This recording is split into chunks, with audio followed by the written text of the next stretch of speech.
On voit tous nos selles très régulièrement par la force des choses. À quoi ça doit ressembler une selle saine? Alors, il y a la consistance, l'abondance et la couleur. En général, une selle, c'est, vous savez, cette image de l'emoji caca, hein, c'est quand même formé. Ça fait un boudin qui est formé, qui est mou, mais qui est formé. Si on a des selles qui sont comme de l'eau ou qui sont tellement dures qu'on n'arrive pas à les évacuer, bon, bah là, il y a quand même un problème. Est-ce que la couleur, ça a une incidence? Alors, la couleur veut dire beaucoup de choses.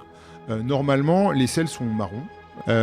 Enfin, il y a un cas simple qui est si on a du sang dans les selles. Donc là, c'est rouge. Et donc, c'est pour ça que si on a des selles rouges, s'il y a du sang dans les selles, il faut consulter. Et après, pour le saignement, il y a une autre couleur qui doit nous inquiéter, c'est le noir.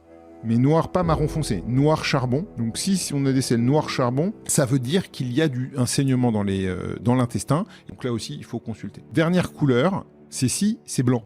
Donc on peut avoir des selles complètement blanches. Et là aussi, il faut consulter parce que ça, le plus souvent, ça veut dire qu'il y a un obstacle sur les voies biliaires. La bile ne s'écoule plus dans le tube digestif. Et donc tout ce qui va rendre les selles pigmentées, qui vont leur donner une couleur, n'arrive plus. Et donc on a des selles qui sont complètement blanches. Ça aussi, on consulte? Ah oui, on consulte tout de suite.